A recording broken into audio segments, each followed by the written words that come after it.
ஆனா வார்டு பிரசிடென்ட்மாருக்கு ஒரு பிரச்சனை வந்தா எங்க போய் சொல்லுவாங்க, இன்னைக்கு அந்த சான்ஸை நாங்க கொடுத்திருக்கோம், அந்த சான்ஸ் அவங்க பயன்படுத்தினாங்களா? வரல. வந்திருந்தா அவங்களுக்கு என்ன ப்ராப்ளம், கிரவுண்ட்ல என்ன ப்ராப்ளம்? இப்ப நீங்க சில இடத்துல சொன்னீங்க, நமக்கு அங்க வீக்கா இருக்கு, வார்டு கமிட்டி கூட்ட முடியல. எப்படி கூட்ட முடியாம போ? அதுக்கு நீங்க என்ன பண்ணணும், போஷக சங்கங்கள் எல்லாம் கூட வச்சு அவங்களையும் கூப்பிட்டு ஒரு சோசியல் இன்ஜினியரிங், தலித்துகள், வனிதா, ஓபிசி, கர்ஷக காங்கிரஸ், எல்லாரையும் மைனாரிட்டி படிச்சு எல்லாரையும் கூட்டி உள்ள போடணும். யூத் காங்கிரஸ், KSU, அப்ப எல்லாரையும் கூட்டணும்.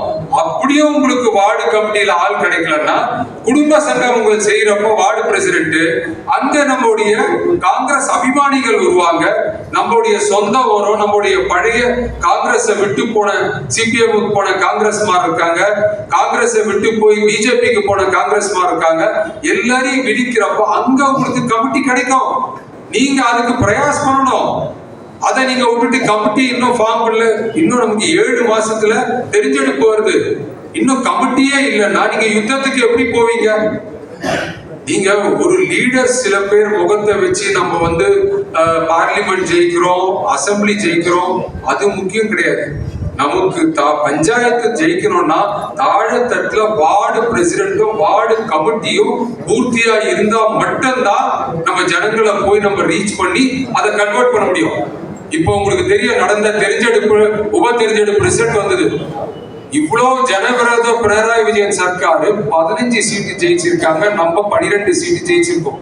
அப்போ இவ்வளவு ஆன்டி இன்கம்பன்சி இருக்கு, அதை நம்மளால வாங்க முடியல. பானை உங்களுக்கு எல்லாம் தெரியும், பானைன்னா களமா, மலையாளத்துல பானைன்னா களம் தானே, களம் மழை பெய்யறப்போ களம் வச்சா தண்ணி களம் உள்ள போகும்ல, ஆனா பானையில ஓட்டை இருந்தா களம்ல ஓட்டை இருந்தா தண்ணி எங்க சேரும்? சேராது இல்ல. அப்போ மக்கள் UDFக்கு ஓட்டு போடணும் ரெடியா இருக்கான். ஆனா நமக்கு தாழத்தட்ட நம்ம சங்கடனா சம்விதான் ரொம்ப வீக்கு. நம்ம மேல DCC meeting full attendance, state KPCC full attendance, ஆனா தாழத்தட்டு மண்டல் பிரசிடென்ட்டுக்கும் வார்டு பிரசிடென்ட்டுக்கும் அதுக்கு கீழே இருக்க கமிட்டிக்கும் பூத் கமிட்டிக்கும் நமக்கு ப்ராப்ளம் இருக்கு. அதை சரி செய்யணும்னா தலைவர் ராகுல் காந்தி அவரு எங்களை கூப்பிட்டு DCC பிரசிடென்ட்டுக்கு நல்ல பவரை கொடுங்க, மண்டல் பிரசிடென்ட்டும் பிளாக் பிரசிடென்ட்டையும் சக்தி மூட்டுங்க, வார்டு பிரசிடென்ட போய் தாழத்தட்டுல போய் சக்தி மூட்டுங்கன்னு சொல்றாரு. அப்ப அதுதான் நம்முடைய மெயின் அஜெண்டாவா இருக்கணும். DCC பாரவாகியெல்லாம் எத்தனை வேணா போட்டிக்கலாம், ஆனா வார்டு கமிட்டி முழுவன் பூர்த்தி ஆகணும். இன்னிலிருந்து 10 திவசத்துக்குள்ள DCC பிரசிடென்ட்டும் இங்க இருக்கிற KPCC ஜெனரல் செக்ரட்டரியும் இங்க இருக்கிற நியோஜன சுமதலையும் 3 பேரும் உட்கார்ந்து 10 திவசத்துக்குள்ள எல்லா சங்கடனா சம்விதானத்தையும் பூர்த்தி செய்யணும். அதுல ஏதேனும் லீடர்ஸ் இன்வால்வ் ஆகி பிரச்சனை பண்ணா என்ன விதிக்கணும், நான் அதை சரி செய்வேன். இதை நீங்க முழுமையா ஒரு கான்பிடன்டோட எடுத்துட்டு போங்க. ஏன்னா சங்கடனா சம்விதான் ஸ்ட்ரென்தன் ஆகாம நீங்க பரிகாடிகள் பண்ணி அது வேஸ்ட். அதுக்கு முழு பலன் கிடைக்காது. பலன் கிடைக்கும், ஆனா முழுசா கிடைக்காது. ஆனா இன்னைக்கு நமக்கு இருக்கிற டைம் ஒரு ஜீவ மரண போராட்டம். காரணம் LDF UDF இல்லாம இன்னொரு ஆள் ஒருத்தர் இருக்கான், அது BJP. அப்போ நம்மளை எதையாவது பண்ணி திருச்சூர்ல எப்படி பூரத்தை கலக்கி அவங்க உள்ள வந்தாங்களோ அந்த மாதிரி குட்டையை குழப்பி கேரளத்து மக்கள் கிட்ட இருக்கிற ஐக்கியமையும் சமாதானத்தையும் உடைக்கணும்னு அவன் எதை ஒண்ணு பண்ணுவான்.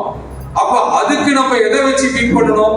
ஃபர்ஸ்ட் தாழத்தட்டுல நமக்கு சங்கடனா சம்விதான் முழு ஸ்ட்ராங், பர்டிகுலர் வார்டு, இந்த பஞ்சாயத்து இந்த முனிசிபாலிட்டி நம்ம அடிச்சாகணும். நியோஜன மண்டலம் 2026ல நம்ம இந்த நியோஜன மண்டலத்தை அடிச்சாகணும். அப்பதான் கேரள சமஸ்தானத்துல 2026 நம்ம ஆட்சிக்கு வருவோம். ஆனா அதுக்கு முன்ன செமிஃபைனல் எது? இந்த பஞ்சாயத்து தெரிஞ்செடுப்பு தானே. 2025 ஜெயிக்கலன்னா நீங்க 2026 எங்கன போவீங்க? போக முடியாது. அப்போ இதை நீங்க முழு ஆத்ம விசுவாசத்தோட